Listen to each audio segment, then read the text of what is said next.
Hello students, কেমন আছো তোমরা সবাই? ভালো আছো নিশ্চয়ই সকলে। Welcome to the chemistry classes. আমি তোমাদের কেমিস্ট্রি টিচার সূর্য স্যার।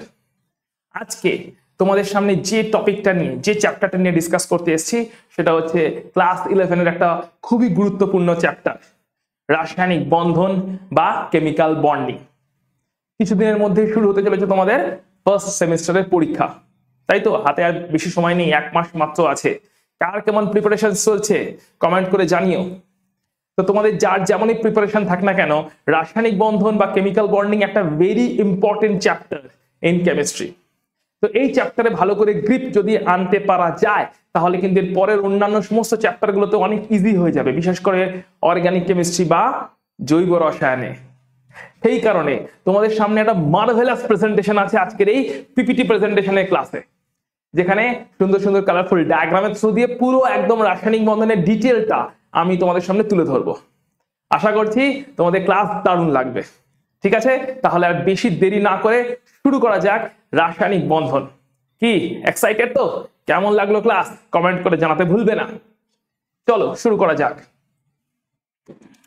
সো প্রথমে দেখে নিই রাসায়নিক বন্ধনের প্রয়োজনীয়তা কি। রাসায়নিক বন্ধনের আগে যে সমস্ত চ্যাপ্টারগুলো তোমরা নিশ্চয়ই পড়েছো, ভিডিওস দেখেছো, সেটা হচ্ছে মূল কনসেপ্ট, যে চ্যাপ্টারটা রাসায়নিক বন্ধনের প্রাথমিক ধারণা। নিশ্চয়ই পরমাণুর গঠন সম্পর্কে তোমাদের ধারণা তৈরি হয়েছে। নিশ্চয়ই পর্যায় সারণী তোমরাও পড়ে নিয়েছো। রাসায়নিক বন্ধন চ্যাপ্টারে ভালো করে গ্রিপ আনতে গেলে এই সমস্ত চ্যাপ্টারগুলোর ভিডিওস একবার ভালো করে কুইকলি গো থ্রু করে নেবে। আমাদের চ্যানেলে সমস্ত ভিডিওসগুলো দেওয়া আছে, তো এই সমস্ত পুরনো ভিডিওসগুলো, পুরনো চ্যাপ্টারগুলো একবার ভালো করে গো থ্রু অবশ্যই করে নেবে। মূল কনসেপ্ট চ্যাপ্টারটা, অ্যাটমিক স্ট্রাকচার দ্যাট ইজ পরমাণুর গঠন, এবং তার সঙ্গে পর্যায় সারণী। এই জায়গাগুলোতে ভালো রকম গ্রিপ থাকলে রাসায়নিক বন্ধনে কিন্তু একদম রাজত্ব করা যাবে এবং এক্সামও দারুণ ফাটিয়ে এক্সাম হবে, কারণ ফাটিয়ে এক্সাম দেওয়ার জন্যই আমাদের এই ক্লাসরুমের এই প্রচেষ্টা, রাইট? তো আমরা শুরু করছি আজকে রাসায়নিক বন্ধনের একদম বেসিক্স দিয়ে, যেগুলো সম্পর্কে অল্প স্বল্প ধারণা তোমাদের নিশ্চয়ই সকলের অল্প স্বল্প আছে। দেখে নেওয়া যাক রাসায়নিক বন্ধনের প্রয়োজনীয়তাটা কি। কেন রাসায়নিক বন্ধন করতে গেল? পরমাণুগুলোর কি কোনো খেয়ে দেয়ে কাজকর্ম নেই নাকি যে রাসায়নিক বন্ধন করতে যাবে, রিয়াকশন করতে যাবে? কেন রিয়াকশন করে কি লাভটা? নাই তো করতে পারতো, চুপচাপ নিজের নিজের মতন অ্যাটম হয়ে থেকে যেতে পারতো, পরমাণু হয়ে থেকে যেতে পারতো, নিস্তরিত পরমাণু হয়ে। রাসায়নিক বন্ধন করে পার্টিসিপেট করে এত যৌগ বানিয়ে এত ঝামেলা কেন তৈরি করতে গেল? আর আমাদের সিলেবাসে সেগুলো এখন পড়তেও হচ্ছে। এত ঝামেলা তৈরি না হলে সিলেবাসে এসব পড়তেও হতো না কি? তো দেখে নেওয়া যাক পরমাণুরা কেন এরকম করলো। আমরা সকলেই স্থায়িত্ব পেতে চাই, পরমাণুরাও স্থায়িত্ব পেতে চায়। স্থায়িত্ব পাওয়ার একটা গুরুত্বপূর্ণ উপায়, স্থায়িত্ব মানে স্টেবিলিটি। ঠিক আছে, স্থায়িত্ব মানে স্টেবিলিটি। আমরা সবাই স্টেবল হতে চাই, রাইট? কে না চায়, তাই তো? তো স্থায়িত্ব পাওয়ার জন্য একটা গুরুত্বপূর্ণ উপায় যেটা পরমাণুরা চুজ করেছে সেটা হচ্ছে তাদের অষ্টক পূর্তি করা বা অক্টেট ফুলফিল করা। ক্লাসে আমরা অল্প স্বল্প বাংলা এবং তার সঙ্গে ইংরেজি মিলিয়ে মিশিয়ে একটা বেঙ্গলিশ ল্যাঙ্গুয়েজ তৈরি করব, যাতে ইন্টারাকশন আরো দারুণ জমে ওঠে। পুরোপুরি বাংলাও নয়, পুরোপুরি ইংরেজিও নয়, বাংলাটাও শিখবো, সঙ্গে সঙ্গে ইংরেজিগুলোও জানবো যে কোনটার ইংরেজি টার্মস কি। হায়ার ক্লাসে তাহলে প্রচুর সুবিধা হবে। শুধুমাত্র একদম বাংলা ফোকাস হয়ে থাকলে হায়ার ক্লাসে গিয়ে প্রচুর অসুবিধা তৈরি হয়। যখন তোমরা গ্রাজুয়েশন লেভেলে চলে যাবে, ইঞ্জিনিয়ারিং করো, মেডিকেল পড়ো বা কোনো সাবজেক্ট নিয়ে অনার্স পড়ো, গ্রাজুয়েশন লেভেলের সমস্ত বই ইংরেজিতে, তো সাডেনলি বাংলা থেকে ইংরেজিতে প্রচুর অসুবিধা তৈরি হয়। সেই জন্য আমরা একটা বেঙ্গলিশ ল্যাঙ্গুয়েজের থ্রু দিয়ে, বাংলাও থাকবে ইংরেজিও থাকবে, মিলিয়ে মিশিয়ে আমরা একটা ক্লাস করব। প্রত্যেকটা টার্মের মাঝে আমি বাংলাতে অবশ্যই বোঝাবো, কিন্তু সঙ্গে সঙ্গে ইংরেজির টাচটাও থাকবে, যাতে একদম ইংরেজিতে কিছুই জানি না এরকম ব্যাপারটা যাতে না হয়। ঠিক আছে, সেই দিকটাও খেয়াল রাখতে হবে। তো অষ্টককে বলা হয় অক্টেট। ঠিক আছে, অষ্টক বা অক্টেট। তো অক্টেটটা কি জিনিস বা অষ্টক পূর্তি কি জিনিস? প্রত্যেকটা পরমাণু বা অ্যাটম চায় তার ভ্যালেন্স শেল, ভ্যালেন্স শেল মানে সর্ববহিস্থ কক্ষ, সব থেকে বাইরের কক্ষ। এই টার্মগুলো নোট ডাউন করার চেষ্টা করবে। Valence shell very important term. তো ভ্যালেন্স শেল বা সর্ববহিস্থ কক্ষে প্রত্যেকটা পরমাণু কি চায়? প্রত্যেকটা পরমাণু চায় অষ্টক পূর্তি করতে, মানে 8টা ইলেকট্রন সামহাও নিয়ে আসতে। 8টা ইলেকট্রন আনলে তার কনফিগারেশনটা হয়ে যাবে কেমন? ইলেকট্রন বিন্যাসটা কেমন হবে? ns2np6, মানে হয় 2s2 2p6 করতে চায়, নয় 3s2 3p6 করতে চায়, নয় 4s2 4p6 করতে চায়, and so on. 2s2 2p6 কার কনফিগারেশন মনে আছে? কার বিন্যাস? এটা হচ্ছে নিয়ন, এটা হচ্ছে আর্গন, এটা হচ্ছে ক্রিপ্টন। তার মানে এই সমস্ত যে নোবেল গ্যাসগুলো আছে, এই সমস্ত যে নোবেল গ্যাসগুলো আছে সেই সমস্ত নোবেল গ্যাসগুলোর স্টেবল ইলেকট্রনিক বিন্যাসটা পাওয়ার জন্য সমস্ত পরমাণুর একটা চেষ্টা চলে, তার কারণ সেইটা হলে তবে স্থায়িত্ব আসে, সেইটা হলে তবে স্থায়িত্ব আসে। অষ্টক পূর্তি হলে ভ্যালেন্সিয়ালে, ভ্যালেন্সিয়াল মানে সর্ববহিস্থ কক্ষ, সব থেকে বাইরের কক্ষ যেটা, ঠিক আছে, ভ্যালেন্সিয়াল মানেটা কি, সর্ববহিস্থ কক্ষ, সর্ববহিস্থ কক্ষ, ইংরেজি বাংলা মিলেমিশে ক্লাস চলছে, ঠিক আছে, কারোর কোনো অসুবিধা হবে না, ক্লাসটা ফলো করো, প্রত্যেকটা লাইনকে মন দিয়ে শোনো, কি লিখছি বোর্ডে, বোর্ড ওয়ার্কটা ফলো করার চেষ্টা করো। সো সর্ববহিস্থ যে কক্ষটা, ওই সর্ববহিস্থ কক্ষতে যদি 8টা ইলেকট্রন চলে আসে, যার মধ্যে 2টো ইলেকট্রন থাকবে s অরবিটালে, নিশ্চয়ই পরমাণুর গঠনে sp df এই ক্লাসিফিকেশন পড়েছো। সো 2টো ইলেকট্রন থাকবে s অরবিটালে, দ্যাট ইজ 2s2 কনফিগারেশন হবে বা ইলেকট্রনিক বিন্যাস হবে, আর 6টা ইলেকট্রন থাকবে p অরবিটালে, অর্থাৎ 2p6 ইলেকট্রনিক বিন্যাস হবে। তার মানে 2s2 আর 2p6 এই electronic বিন্যাসগুলো 3s2 3p6 4s2 4p6, overall বলতে পারি, জেনারেল ফর্মে বলতে পারি ns2 np6, এই কনফিগারেশনটা অ্যাচিভ করার জন্য সমস্ত পরমাণু চেষ্টা করে। তার কারণ এই কনফিগারেশনটা অ্যাচিভ করতে পারলে, এই কনফিগারেশনটা পেতে পারলে সমস্ত পরমাণু স্থায়িত্ব বোধ করবে, স্থায়ী বোধ করবে, স্টেবিলিটি ফিল করবে, আর স্টেবিলিটি ফিল করতে সকলে চায়। সেই কারণে পরমাণুরা কি করে, সবার তো আর এই কনফিগারেশন নেই, এই কনফিগারেশন গুলো কাদের আছে, নোবেল গ্যাসগুলোর আছে, ইনার্ট গ্যাসগুলোর আছে, যেমন লিওন, আর্গন, ক্রিপ্টন, জেনন, র্যাডন, এই সমস্ত নোবেল গ্যাসগুলো বা ইনার্ট গ্যাসগুলোরই এই স্থায়িত্বটা আছে, কারণ তাদের অটোমেটিক্যালি সর্ববহিস্থ কক্ষে 8টা ইলেকট্রন আছে ns2 np6, কিন্তু বাকিদের নেই। তাহলে যাদের আছে তারা তো শান্তিতে আছে, আর দিব্যি ঠিক আছে, শান্তিতে আছে, আর ঠিক আছে, মজা মস্তি করছে, তারা ঘুরে বেড়াচ্ছে, তাদের কোনো দায় নেই রাসায়নিক বন্ধনে পার্টিসিপেট করবার, কারণ তাদের কি আছে, তাদের কাছে অষ্টক আছে, কোনো দায় নেই। কিন্তু দায় তাহলে কাদের আছে, যাদের স্থায়িত্ব নেই অতটা, যাদের অষ্টক পূর্তি হয়নি অতটা, তারা কারা, তারা হচ্ছে বাকি সমস্ত পরমাণুগুলো। পর্যায় সারণীতে যতগুলো পরমাণু আছে 118টা, তার মধ্যে মাত্র 6টা পরমাণু যারা কিনা নোবেল গ্যাস, সেই 6টা পরমাণুর এই স্থায়িত্বটা আছে, বাকি কারোর নেই। হয় অষ্টকের থেকে বেশি ইলেকট্রন আছে, সেটা ছেড়ে দিতে চায়, অথবা অষ্টকের থেকে কম ইলেকট্রন আছে, তাই ইলেকট্রন নিয়ে অষ্টক করতে চায়। ক্লিয়ার? হয় অষ্টকের থেকে বেশি আছে, ছেড়ে দিতে চায়, দিয়ে অষ্টকে আসতে চায়, অথবা অষ্টকের থেকে কম ইলেকট্রন আছে, নিতে চায়, দিয়ে অষ্টকে আসতে চায়। তাই ইলেকট্রন এই দেওয়া নেওয়াটা যখনই শুরু হয়, কেউ একজন দেবে, কেউ একজন নেবে, এই দেওয়া নেওয়ার কাজ যখনই শুরু হয়, তখনই শুরু হয়ে গেছে বিক্রিয়া, তখনই শুরু হয়ে গেছে বিক্রিয়া। বিক্রিয়া থ্রু দিয়ে তৈরি হবে রাসায়নিক বন্ধন। যখনই একটু মনের দেওয়া নেওয়া হয়, তখনই শুরু হয় মনের মধ্যে গুড়ুম গুড়ুম বিক্রিয়া, এন্ড তার ফলে তৈরি হয় বন্ধন, যাকে আমরা বলে থাকি বন্ধুত্ব, ফ্রেন্ডশিপ। পরমাণুদের মধ্যে এই একই ভাবে ফ্রেন্ডশিপ তৈরি হচ্ছে, যাকে আমরা বলছি রাসায়নিক বন্ধন। কি দেওয়া নেওয়া, এখানে মন দেওয়া নেওয়ার ব্যাপার নেই, ঠিক আছে, মন দেওয়া নেওয়ার ব্যাপারটা মানুষের জন্য অ্যাপ্লিকেবল, যে মনের দেওয়া নেওয়া হয়ে গেল, তার ফলে হয়ে গেল একটা বন্ধন তৈরি হয়ে গেল। কিন্তু এখানে মন দেওয়া নেওয়ার ব্যাপার নেই, এখানে হচ্ছে ইলেকট্রনের দেওয়া নেওয়ার ব্যাপার। ইলেকট্রন কেউ দেয়, কেউ নেয়, কখনো শেয়ার করে নেয়, সেইভাবে তৈরি হয় তাদের মধ্যে যে বন্ধুত্ব, তাকে বলা হয় রাসায়নিক বন্ধন। তাহলে প্রয়োজনীয়তাটা কি, প্রত্যেকে স্থায়িত্ব হতে চাইছে, স্থায়ী হতে চাইছে, স্টেবল হতে চাইছে। তার জন্য কারণ অষ্টক নেই, তারা অষ্টক পূরণ করতে চাইছে। অষ্টক পূরণ করার জন্য সর্ববহিস্থ কক্ষে 8-এর থেকে বেশি বা কম ইলেকট্রন আছে, তাই 8টা ইলেকট্রন করতে চাইছে। এটা একটা পপুলার উপায় অষ্টক পূর্তির থ্রু দিয়ে স্থায়িত্ব পাওয়ার। তাই পরমাণুগুলো ইলেকট্রনের দেওয়া নেওয়া করে, যার ফলে বিক্রিয়া শুরু হয়ে যায়, যার জন্য তোমার বন্ধন তৈরি হচ্ছে। ক্লিয়ার? আচ্ছা, প্রত্যেকটা জায়গা কিন্তু ভালো করে শুনবে, ঠিক আছে। শ্রেণী বিভাগ। রাসায়নিক বন্ধনের মধ্যে প্রথমত 2 ধরনের বন্ধন দেখতে পাওয়া যায়। একটা হচ্ছে স্ট্রং বন্ড, ঠিক আছে। স্ট্রং বন্ড মানে নিশ্চয়ই জানো, দেখো সিম্পল ইংলিশ, ঠিক আছে, এমন কিছু ডিফিকাল্ট ইংলিশ নয়, ঠিক আছে। মোটামুটি একটা ইংলিশ ল্যাঙ্গুয়েজ ফলো করছি। স্ট্রং বন্ড মানে শক্তিশালী বন্ধন, যেগুলো একদম দারুণ শক্তিশালী, একদম জবরদস্ত বন্ধন। আর একটা হচ্ছে উইক বন্ড।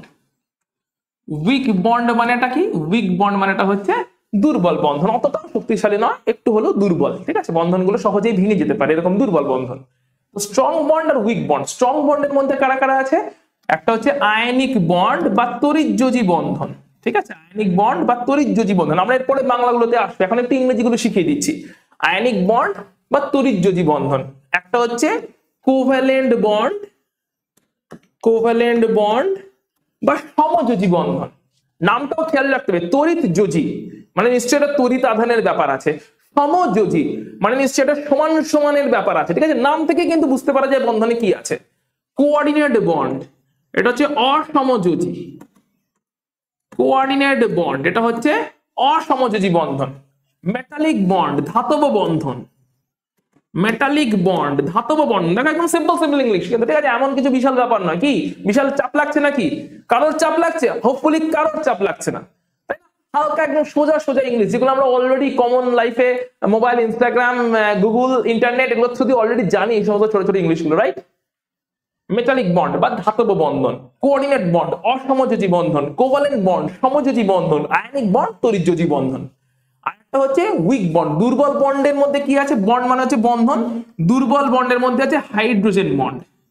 এখন দেখো এটা কিন্তু কেউ জিজ্ঞেস করো না যে হাইড্রোজেনের বাংলা, ঠিক আছে? এটা জিজ্ঞেস করো না, ঠিক আছে? হাইড্রোজেনের কোনো বাংলা নেই।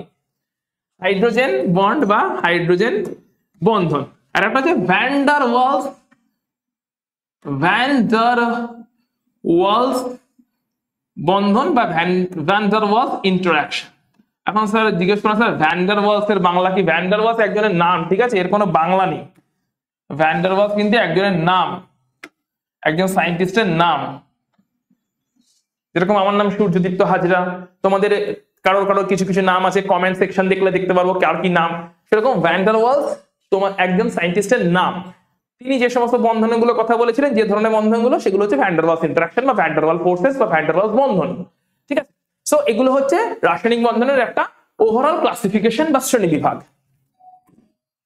এবার দেখছি যে রাসায়নিক বন্ধনের শর্ত কি আছে, কি শর্তে রাসায়নিক বন্ধন। সো কি শর্ত আছে রাসায়নিক বন্ধনের জন্য, কি শর্ত আছে? প্রথম জিনিসটা বুঝতে হবে, শর্তটা হচ্ছে, শর্ত মানে কখন হবে, কেন হতে চাইবে, ঠিক আছে? কি কন্ডিশন হলে, কি শর্ত হলে এটা হবে। সো রাসায়নিক বন্ধনের জন্য কি হবে? ইলেকট্রনের এক্সচেঞ্জ হওয়া খুব জরুরি। ইলেকট্রনের এক্সচেঞ্জ বা আমরা লিখতে পারি এরকম করে, এক্সচেঞ্জ অফ ইলেকট্রন,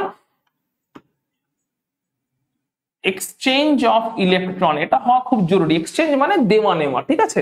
এক্সচেঞ্জের মানেটা হচ্ছে দেওয়া নেওয়া, কেউ দেবে কেউ নেবে, নয়তো তারা সমভাবে ইউজ করে নেবে, সমভাবে ব্যবহার করে নেবে। সো এক্সচেঞ্জ অফ ইলেকট্রন হওয়াটা খুব জরুরি। যদি ইলেকট্রন কেউ দেয়, ধরলাম কোনো একটা মৌল আছে, কোনো একটি মৌল আছে, সে মৌলটা ইলেকট্রন দিয়ে দিল, ছেড়ে দিল, তাহলে সেই মৌলটা কোনো না কোনো আয়নে পরিণত হবে, পজিটিভ চার্জের আয়ন হবে, যাকে বলবো আমরা ক্যাটায়ন, পজিটিভ চার্জের আয়ন। অন্য একটা মৌল আছে, সেই মৌলটা ইলেকট্রন গ্রহণ করলো, তাহলে সে নেগেটিভ চার্জের আয়নে কনভার্ট হবে, তাকে বলবো আমরা অ্যানায়ন, ঠিক আছে? নেগেটিভ তড়িৎ আধান তৈরি হবে, কারণ ইলেকট্রন যদি জুড়ে যায়, ইলেকট্রনের আধান কি? ইলেকট্রনের আধান নেগেটিভ, তাহলে ইলেকট্রন জুড়ে যাওয়া মানে নেগেটিভ আধানের অ্যানায়ন তৈরি হবে।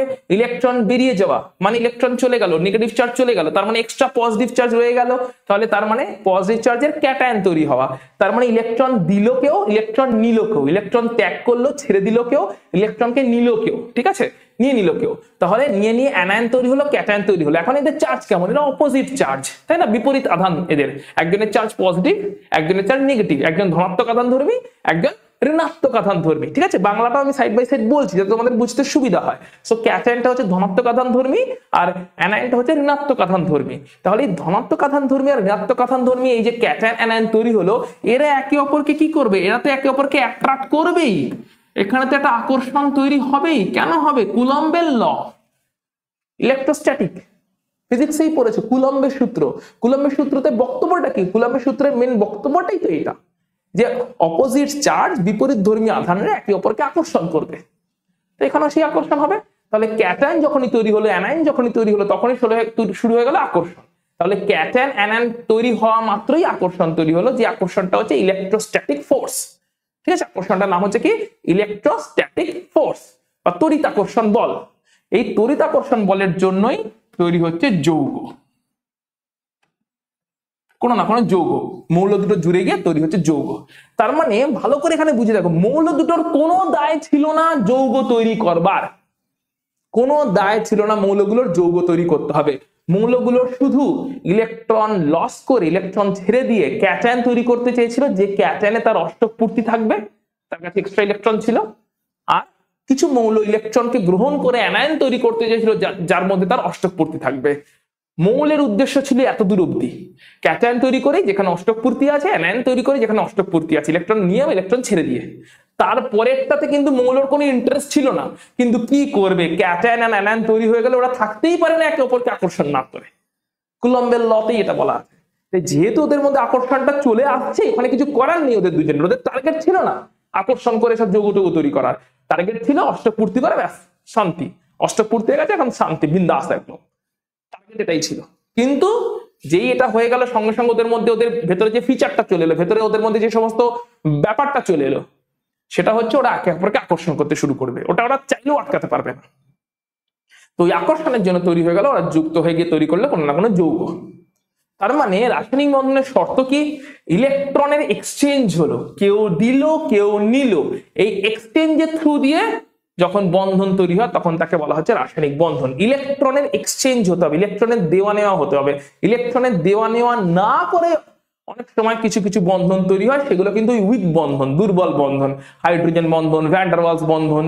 তাহলে ভ্যান ডার ওয়ালস ফোর্সেস বা হাইড্রোজেন বন্ড এগুলো হচ্ছে দুর্বল বন্ধন। কেন? কারণ এগুলোতে ইলেকট্রনের দেওয়া নেওয়া ছাড়াই আকর্ষণ তৈরি হয়ে যায়, ইলেকট্রনের এক্সচেঞ্জ ছাড়াই আকর্ষণ তৈরি হয়ে যায়। কিন্তু ইলেকট্রনের এক্সচেঞ্জের থ্রু দিয়ে ইলেকট্রনের এক্সচেঞ্জ হয়েছে, দেওয়া নেওয়া হয়েছে, বিনিময় হয়েছে, ইলেকট্রনের বিনিময়ের থ্রু দিয়ে যখন বন্ধন তৈরি হয়, সেই বন্ধনগুলো হয় তোমার শক্তিশালী বন্ধন, দ্যাট ইজ তোমার তার মধ্যে আছে আয়নিক বন্ধন। এটা যেমন আয়নিক বন্ধনের উদাহরণ দিয়েছে, আয়ন তৈরি হয়েছে, আয়নের মধ্যে অ্যাট্রাকশন হয়েছে, আয়নগুলোর মধ্যে আকর্ষণ হয়েছে, আয়নিক বন্ধন। এরকমই কোভ্যালেন্ট বন্ধন হয়, সমযোজী অসমযোজী, এখানে ইলেকট্রনের বিনিময়টা কিন্তু হচ্ছে। তাহলে রাসায়নিক বন্ধনের শর্ত কি, ইলেকট্রনের বিনিময়। ঠিক আছে, বেশ, আশা করছি মোটামুটি স্মুথলি নিয়ে যেতে পারছি তোমাদের। কিন্তু হ্যাঁ, এইখানটা একটা জিনিস বলবো, পরমাণুর গঠন, পর্যায় সারণী, এই দুটো কিন্তু একটু দেখে নেবে ভিডিওস গুলো, ঠিক আছে? প্লে লিস্টে তো আছেই, স্যারেরা বলেছেন, তো সেই ভিডিওস গুলো একটু কিন্তু অবশ্যই দেখে নেবে, কারণ ওই কনফিগারেশনের জায়গাটাতে একটু ডাউট থাকলে তখন এখানে একটু অসুবিধা তৈরি হবে। বেশ, চলে আসছে এবার তড়িৎযোজী বন্ধন কাকে বলে। তড়িৎযোজী বন্ধন মানে আমরা এখানে নামেই বলে দিচ্ছি, তড়িৎ আধানের উপস্থিতি আছে, মানে বিপরীতধর্মী তড়িৎ আধানগুলোর মধ্যে আকর্ষণের কথা বলা হচ্ছে, যেটা একটু আগেই বলেছিলাম। বিপরীতধর্মী তড়িৎ আধান মানে ধনাত্মক আধান ক্যাটায়ন বা ঋণাত্মক আধান অ্যানায়ন, এদের মধ্যে আকর্ষণ বলের থ্রু দিয়ে যে বন্ধন তৈরি হচ্ছে তাকে বলা হচ্ছে তড়িৎযোজী বন্ধন। ডেফিনেশন কোশ্চেন্সে দেবে না, এমনিতেও এমসিকিউ এক্সাম তোমাদের, সেমিস্টার 1 এমসিকিউ এক্সাম, আর এখন বড় হয়ে গেছে, এখন ডেফিনেশন কে চায়, তাই না? ডেফিনেশন তো মানে সংজ্ঞা লেখো তো বাচ্চাবেলার কোশ্চেন। সো আন্ডারস্ট্যান্ডিংটা কিন্তু ইম্পর্টেন্ট, এখন কনসেপচুয়াল আন্ডারস্ট্যান্ডিংটা ইজ ভেরি ইম্পর্টেন্ট। ডিটেলে থরলি মাথার ভেজার মধ্যে ঢোকাতে হবে জিনিসটাকে। সো আমি তোমার ভেজাতে ঢোকানোর চেষ্টা করছি, তোমার কাজ হচ্ছে নেওয়া। তো সোডিয়াম ক্লোরাইড এটা একটা তড়িৎযোজী যৌগ। কেমন করে তড়িৎযোজী বন্ধনটা তৈরি হচ্ছে দেখে নেওয়া যাক। সোডিয়ামের কনফিগারেশন যদি দেখো, নিয়ন 3s1, নিয়ন মানে হচ্ছে ডিটেল কনফিগারেশনটা এখানে লিখে দিচ্ছি। সোডিয়ামের কনফিগারেশন, সোডিয়ামের পরমাণু ক্রমাঙ্ক হচ্ছে 11, তার মানে টোটাল ইলেকট্রন আছে 11টা, 1s2 2s2 2p6 3s1, এটা হচ্ছে সোডিয়ামের টোটাল ইলেকট্রনিক কনফিগারেশন। এর মধ্যে এই পার্টটা অলরেডি নিয়নের কনফিগারেশন, তাই এটাকে নিয়ন 3s1 লেখা হয়েছে। নিয়ন 3s1 লেখা হয়েছে মানে ক্লিয়ারলি তুমি দেখতে পাচ্ছ নিয়নে 2s2 2p6 আছে, মানে সোডিয়ামে ইলেকট্রন বেশি আছে। 3s1 এ একটা ইলেকট্রন আছে, যে ইলেকট্রনটা সোডিয়াম চাইবে না তার কাছে রাখতে, কারণ ওই ইলেকট্রনটা ছেড়ে দিতে পারলে সোডিয়ামের কনফিগারেশন হয়ে যাবে নিয়নের মতন। দ্যাট ইজ এখান থেকে যদি একটা ইলেকট্রন বেরিয়ে যায় তাহলে সোডিয়ামের কনফিগারেশন হয়ে যাচ্ছে Na+, যেটা কিনা 1s2 2s2 2p6। And clearly দেখতে পাচ্ছ এখানে কিন্তু অষ্টক পূর্তি ঘটে গেছে, অষ্টক পূর্তি কিন্তু ঘটে গেছে। 2s2 2p6 সর্ববহিস্থ কক্ষ, সেকেন্ডশিয়াল 2 নম্বর কক্ষ, সেখানে 2s2 2p6 8টা ইলেকট্রনের প্রেজেন্স আছে। সো অষ্টক পূর্তি কিন্তু ঘটে গেছে। তার মানে Na থেকে Na+ তৈরি হচ্ছে কেন? কারণ অষ্টক পূর্তি ঘটাতে হবে, এক্সট্রা ইলেকট্রনটা ছেড়ে দিল, তাহলে তৈরি হলো ধনাত্মক আধান ক্যাটায়ন, ইলেকট্রন ছেড়ে দিয়েছে। ওই ইলেকট্রনটাকে কে গ্রহণ করবে? যার ইলেকট্রন লাগবে। কার ইলেকট্রন লাগবে? ক্লোরিনের লাগবে, কারণ ক্লোরিনের কনফিগারেশন দেখো 1s2 2s2 2p6 3s2 3p5, 17টা electron, পরমাণু ক্রমাঙ্ক 17 17, 1s2 2s2 2p6 3s2 3p5। তার মানে ওর সর্ববহিস্থ কক্ষে কি আছে? 3s2 3p5। কটা আছে? দেখো 7টা আছে। 3s2 3p5 কটা আছে 7টা আছে, তার মানে ওর সর্ববহিস্থ কক্ষে কিন্তু একটা ইলেকট্রন লাগবে, তাই ও সেই ইলেকট্রনটা গ্রহণ করে নেবে যে ইলেকট্রনটা সোডিয়াম ছেড়ে দিয়েছিল। একটা ইলেকট্রন গ্রহণ করলে ওর কি হয়ে যাবে সর্ববহিস্থ কক্ষ 3s2 3p6 অষ্টক পূর্তি। কার মতন কনফিগারেশন পেলো? আর্গন নোবেল গ্যাসের মতন কনফিগারেশন পেয়ে গেল, তৈরি হলো একটা অ্যানায়ন। তাহলে এখান থেকে তৈরি হচ্ছে একটা ক্যাটায়ন Na+, এখান থেকে তৈরি হচ্ছে একটা অ্যানায়ন Cl-। এবার ক্যাটায়ন অ্যানায়ন তৈরি হয়ে গেছে, তো আর কিছু করার নেই। দেখতে পাচ্ছ নিচে কনফিগারেশন গুলো লিখে দিয়েছি। 3s1 ছিল, নিয়ন 3s1 ছিল, সেখান থেকে নিয়ন হয়ে গেছে। এটা নিয়নের পরে 3s2 3p5 ছিল, সেখান থেকে নিয়নের পরে 3s2 3p6 বা আর্গনের মতন হয়ে গেছে। তো Na+ তৈরি হচ্ছে, Cl- তৈরি হচ্ছে, অপোজিট চার্জ তৈরি হয়েছে, বিপরীতধর্মী আধান ক্যাটায়ন অ্যানায়ন তৈরি হয়ে গেছে। তারা তো অ্যাট্রাক্ট করবেই, যৌগ তো তৈরি হবেই, কেউ আটকাতে পারবে না। বিপরীতধর্মী চার্জ একবার যদি তৈরি হয়ে যায় তারপরে কেউ আটকাতে পারবে না তাদের মধ্যে আকর্ষণ হওয়া থেকে, আর আকর্ষণ হওয়া মানে যৌগ সেখানে তৈরি হবেই হবে। তাহলে এরকম করে তৈরি হচ্ছে তড়িৎযোজী যৌগ। কেন আধান তৈরি হয়েছে? তড়িৎযোজী বলছি কেন? কারণ এখানে মৌলগুলো যে যুক্ত হলে একে অপরের সঙ্গে, যুক্ত হওয়ার ক্ষমতাকে কি বলে? যোজ্যতা বলে। যুক্ত হওয়ার ক্ষমতাই হচ্ছে ভ্যালেন্সি বা যোজ্যতা। তাই কেমন ভাবে যুক্ত হলো, কেমন ভাবে তারা যোজ্যতাটা দেখালো? তড়িৎ আধান তৈরি করার মাধ্যমে মৌলগুলো এখানে যোজ্যতা দেখাচ্ছে, তাই বলা হচ্ছে তড়িৎযোজী বন্ধন বা তড়িৎযোজ্যতা বা তড়িৎযোজী যৌগ। সোডিয়াম ক্লোরাইড কেমন? আয়নিক কম্পাউন্ড বা তড়িৎযোজী যৌগ। বন্ধনটা কেমন? তড়িৎযোজী বন্ধন বা আয়নিক বন্ড। দেখো লুইস ডট স্ট্রাকচারের থ্রু দিয়ে আমরা এই পুরো জিনিসটা একবার দেখে নিই। সো লুইস ডট স্ট্রাকচার বা লুইস বিন্দু গঠন কেমন করে ড্র করতে হয়? এখানে আমরা সোডিয়ামের পরমাণুটাকে দেখানো হয়েছে। এটা তার প্রথম কক্ষ কে শেল, এটা দ্বিতীয় কক্ষ এল শেল, এটা 3 নম্বর কক্ষ এম শেল। ক্লিয়ারলি দেখতে পাচ্ছ প্রথম শেলে 2টি ইলেকট্রন আছে যেটা কিনা 1s2, তারপরে শেলে 8টা ইলেকট্রন আছে যেটা কিনা 2s2 2p6, আর লাস্টের শেলে সর্ববহিস্থ কক্ষে 3s1 একটাই ইলেকট্রন আছে। সর্ববহিস্থ কক্ষে আছে একটাই ইলেকট্রন। সোডিয়াম ওই ইলেকট্রনটাকে কি করবে? লস করবে, ছেড়ে দেবে। ইলেকট্রনটাকে ছেড়ে দিয়েছে, ঠিক আছে? ছেড়ে দিলে ওর হয়ে গেছে, দেখো এখন সর্ববহিস্থ কক্ষে অষ্টক পূর্তি হয়ে গেছে। ক্লিয়ারলি দেখতে পাচ্ছ কে শেলে আছে, ভেতরের কক্ষটাতে আছে এখন 2টো, আর সর্ববহিস্থ কক্ষে চলে এসছে এখন 8টা, 1s2 2s2 2p6। বিন্দু গঠনের থ্রু দিয়ে, বিন্দু দিয়ে ডট গুলো দিয়ে ইলেকট্রনকে বোঝানো হয়েছে। সো বিন্দু বা ডটের থ্রু দিয়ে দেখানো হচ্ছে কনফিগারেশনটা হয়ে গেছে সোডিয়াম প্লাস। এটা কিন্তু আর এখন সোডিয়াম নেই, এটা হয়ে গেছে এখন সোডিয়াম প্লাস, ঠিক আছে? সোডিয়াম ছিল, দেখো ভেতরে Na লেখা আছে, Na মানে হচ্ছে সোডিয়াম, সোডিয়াম থেকে হয়ে গেল সোডিয়াম প্লাস, সোডিয়াম প্লাস, ঠিক আছে? তাহলে ক্যাটায়ন তৈরি হয়ে গেল, একটা ইলেকট্রন চলে গেছে সর্ববহিস্থ কক্ষের ইলেকট্রনটা। ওটা কে নিয়েছে? ওটা ক্লোরিন নিয়েছে। তার আগে ক্লোরিনের কিরকম ছিল দেখে নেওয়া যাক। সো ক্লোরিনের এটা প্রথম কক্ষ কে শেল, দ্বিতীয় কক্ষ এল শেল, 3 নম্বর কক্ষ এম শেল। এখানে কনফিগারেশন কি? 1s2 2s2 2p6, প্রথম কক্ষ 1s2, দ্বিতীয় কক্ষ হচ্ছে 2s2 2p6, 3 নম্বর কক্ষ হচ্ছে 3s2 3p5। একটা শর্টেজ ছিল অষ্টকের থেকে, একটা পেলে অষ্টক হয়ে যেত, আছে 7টা, একটা চাই। ওই যেটা সোডিয়াম ছেড়েছে ওইটাই এখন চলে যাবে সর্ববহিস্থ কক্ষে। ক্লিয়ারলি দেখতে পাচ্ছ বিনিময় হয়ে গেল, একজন দিল অন্যজন নিল, একজন দিল অন্যজন নিল। সো ক্লিয়ারলি বিনিময় হয়ে গেছে। এখন এই অবস্থাতে তৈরি হয়েছে ক্যাটায়ন আর অ্যানায়ন। অ্যানায়নটা কেমন করে তৈরি হলো? একইভাবে Cl- তৈরি হলো।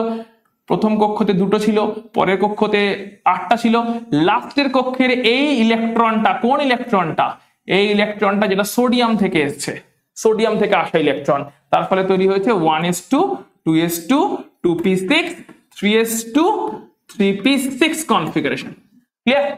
তাহলে এখানে তৈরি হয়ে গেল তোমার অষ্টক। তাহলে Cl- এর অষ্টক তৈরি হলো, Na+ এর অষ্টক তৈরি হলো, দুজনেরই অষ্টক তৈরি হয়ে গেছে। দুজনের মধ্যে এখন কম্বিনেশন হলে যে যৌগটা তৈরি হবে সেটাই হচ্ছে সোডিয়াম ক্লোরাইড। কারণ অপোজিট চার্জ একে অপরকে অ্যাট্রাক্ট করে, বিপরীত আধান একে অপরকে আকর্ষণ করে, তার ফলে তৈরি হয় তাদের মধ্যে যৌগ সোডিয়াম ক্লোরাইড। এই জিনিসটাকে, যেটাকে পুরো একদম দেখো একদম মাঝখানে নিউক্লিয়াসটা ড্র করেছি, তারপরে প্রত্যেকটা সেল ড্র করা হয়েছে। প্রত্যেকটা সেল নিশ্চয়ই ভালো করে একটা মানে প্রপার ফিলিং পাচ্ছ যে কেমন করে আমরা সুন্দর ছবিটা থ্রু দিয়ে পুরো একদম প্রপার একটা ফিলিং নিশ্চয়ই পাচ্ছ কেমন করে জিনিসটা ডেভেলপ করেছে। সো এই যে জিনিসটা এইভাবে ডেভেলপ করে গেল, সোডিয়াম তারপরে ক্লোরিন, সেখান থেকে সোডিয়াম অ্যান্ড ক্লোরাইড তৈরি হলো, Na+Cl- বন্ধন তৈরি হলো।